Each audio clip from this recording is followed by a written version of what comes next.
D'où provient la source de notre foi? Pour quelles raisons vivons-nous? Nous vivons chaque jour animés par la quête du sens. Mais cette réponse, nous l'avons déjà trouvée et nous vivons en elle.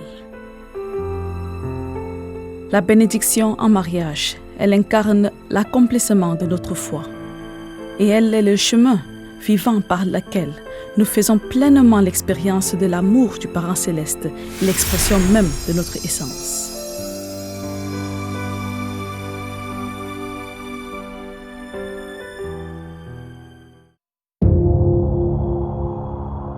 Depuis de nombreuses années, la Fédération des familles avance d'une seule voie, suivant avec constance le chemin qu'elle s'est tracé. Une seule famille humaine sous le Parent Céleste. Cette essence demeurée intacte à travers les âges est devenue notre identité profonde. Et depuis plus de 70 ans, elle s'est étendue de la Corée au monde entier, poursuivant sa mission pour la paix mondiale.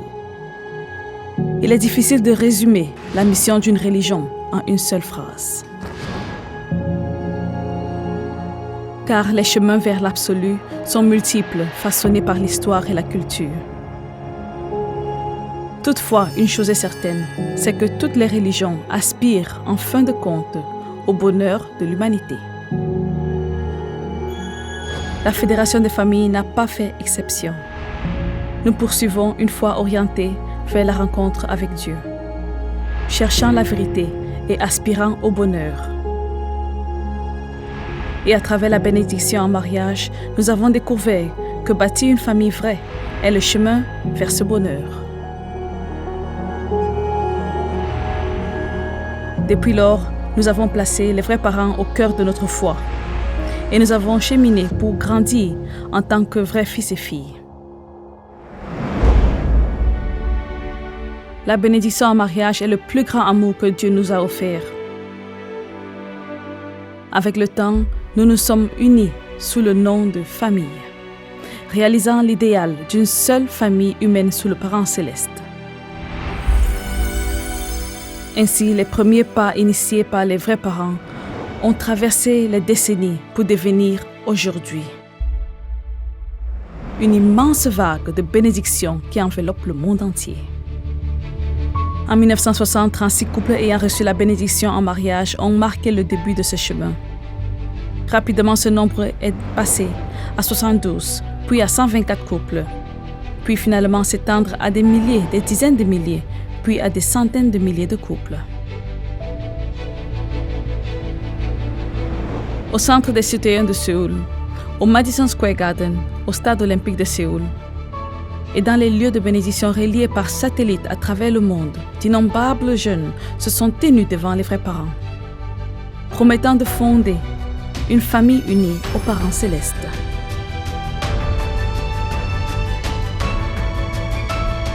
Cette expansion ne représentait pas seulement une croissance numérique. Les prières vers Dieu ont traversé les générations, résonnant au-delà des langues, des races et des cultures. La bénédiction en mariage a été à chaque époque le témoignage renouvelé de cet amour.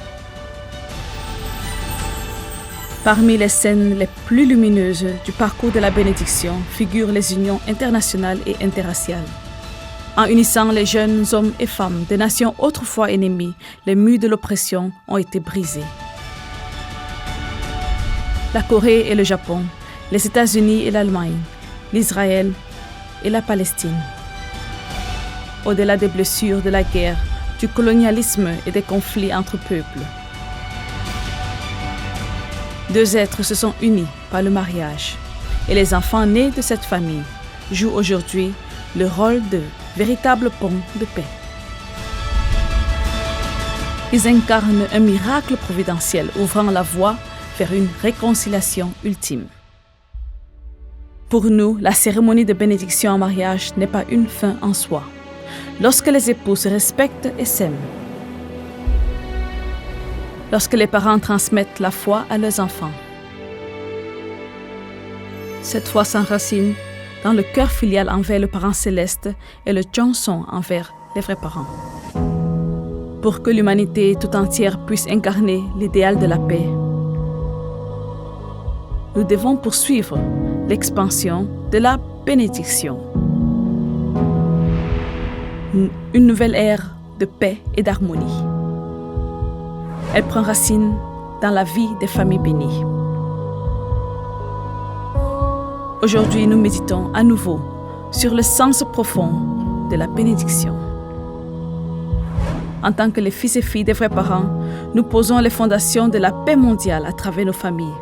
Et par notre vie, nous accomplissons le rêve du parent céleste, afin que nos enfants deviennent l'espoir de l'avenir. Ensemble, nous prenons un nouveau départ. Nous sommes fiers d'être des familles bénies. Portant la mission des familles bénies, nous sommes unis aux vrais parents.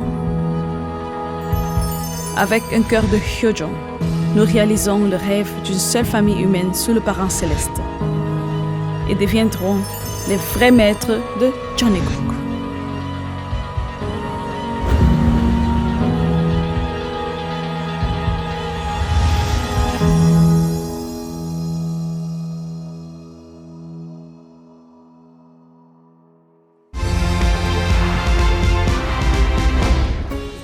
La FPU de la Corée céleste a organisé un séminaire académique à l'occasion du 20e anniversaire de sa fondation. Sous le thème « Renforcement des organisations de base au plus près de la vie quotidienne », ce séminaire co-organisé avec l'Association coréenne des ONG pour la paix a réuni des personnalités du monde académique, des ONG et de la société civile, constituant une occasion d'explorer de nouvelles orientations pour les activités de l'UPF. Kim Sok-jin, président de l'UPF, a souligné les accomplissements des 20 dernières années, durant lesquelles l'organisation a mis en œuvre une gouvernance mondiale pour la paix dans environ 150 pays à travers le monde, portée par la vision « Une famille humaine sous le parent céleste ». La FPU et l'Association coréenne des ONG pour la paix prévoient de poursuivre leurs coopérations en reliant le monde académique au terrain et de s'efforcer de remettre en œuvre le mouvement pour la paix dans la vie quotidienne. L'Union nationale pour le mouvement de la réunification des deux Corées a inauguré une académie dédiée à la réunification en partenariat avec des résidents étrangers. Soutenue par FPU Corée, l'initiative vise à repenser les discours sur la réunification à l'ère multiculturelle et à définir des actions concrètes. Environ 40 participants, jeunes, experts et étrangers, ont pris part à l'événement. Les participants ont souligné l'importance d'une gouvernance inclusive impliquant le gouvernement, la société civile, les Coréens et les étrangers pour bâtir une réunification durable. L'Union espère que cette académie favorisera l'empathie et la solidarité mondiale autour de la réunification et prévoit de renforcer une plateforme citoyenne axée sur les jeunes et la diversité culturelle.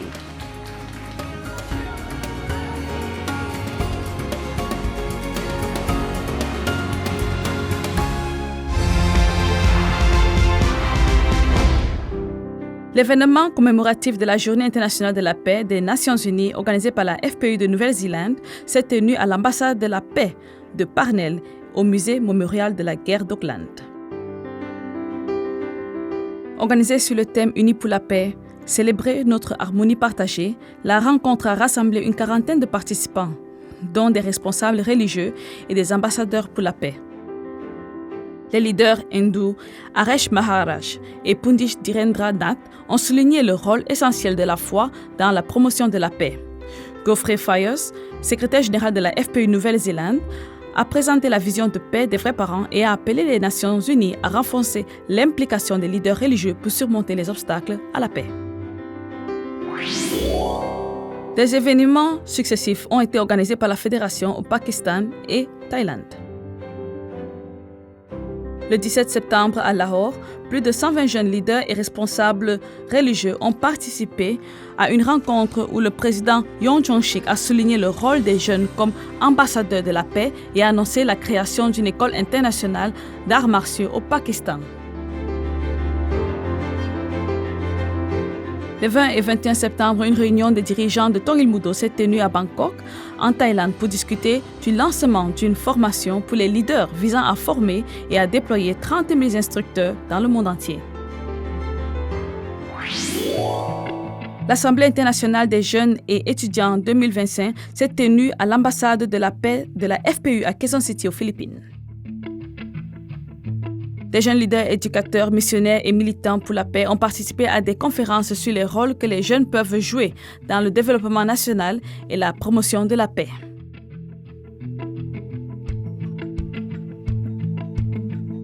Le révérend Masaichi Hori, directeur continental de l'Asie-Pacifique céleste, a encouragé les jeunes à nourrir de grands rêves en accord avec la vision du ciel et la volonté des vrais parents. Les participants ont affirmé leur engagement à diffuser les valeurs de paix, de pureté et d'unité au sein de leur communauté. La FFPMU Philippines a organisé un service national pour invoquer l'harmonie et la paix. Environ 1000 participants ont rejoint l'événement sur place et en ligne. Des chants et des performances de jeunes ont créé une ambiance chaleureuse avant le culte. Madame Moriko Hori, présidente de la Fédération des femmes pour la paix mondiale, a souligné l'amour et le dévouement infini des vrais parents. Le révérend Masaichi Hori, directeur continental de l'Asie-Pacifique, a invité chacun à vivre centré sur les vrais parents en mettant de côté son ego. Le révérend Julius Maglidem a rappelé que les Philippines sont une nation investie d'une mission providentielle établie par les vrais parents et a encouragé les membres à renforcer leur engagement en tant que peuple choisi par le ciel. À travers ce service, la FFPMU Philippines a réaffirmé son unité avec le parent céleste, les vrais parents et son engagement à réaliser la victoire tant attendue par le ciel. À l'occasion du 20e anniversaire de la fondation de la FPU, la République démocratique du Congo a organisé une conférence commémorative et un festival de la paix à Matadi. Environ 70 jeunes leaders ont participé, réaffirmant leur valeur de vivre pour le bien des autres. 10 d'entre eux, dont le maire de Matadi, ont été nommés ambassadeurs pour la paix. Lors du festival co-organisé avec le Conseil providentiel de la jeunesse pour célébrer la Journée internationale de la paix, les participants ont souligné l'importance des valeurs de la paix et ont exprimé leur soutien à la construction de la paix dans l'Est du pays.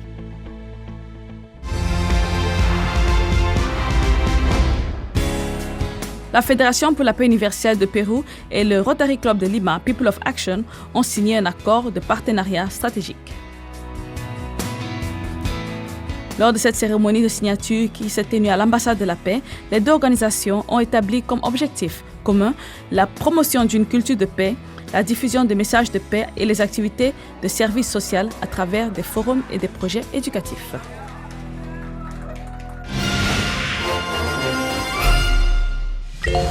Le service de culte national Chant de Liberté s'est tenu au centre de Belvedere à Tarrytown, New York, en présence d'environ 600 personnes. Environ 2000 membres ont également participé à ce service via la diffusion en direct en ligne. Le révérend Damien Donkley, directeur continental de l'Amérique du Nord céleste, a partagé le message d'amour de la vraie mère et a invité chacun à se reconnecter à la volonté du parent céleste. Le Peace Road et le Festival multiculturel de la paix 2025 s'est tenu à Ismay Park, Homebush, en Australie. L'événement a rassemblé des leaders communautaires, des ambassadeurs pour la paix, des représentants de diverses cultures autour de la vision d'une seule famille humaine sous le parent céleste. Les participants ont lancé le walkathon par des danses et des exercices physiques, réaffirmant des valeurs de paix et d'harmonie portées par l'initiative. Un rassemblement spécial s'est tenu à Kinshasa sous la direction du leader national, le révérend Rangwan Lubaka, réunissant 97 jeunes missionnaires, anciens et nouveaux. Au cours de cette rencontre, le révérend Lubaka a partagé un message sur le thème « La providence céleste actuelle, suis-je connecté ?» appelant chacun à prendre pleinement conscience de sa mission au sein de la providence.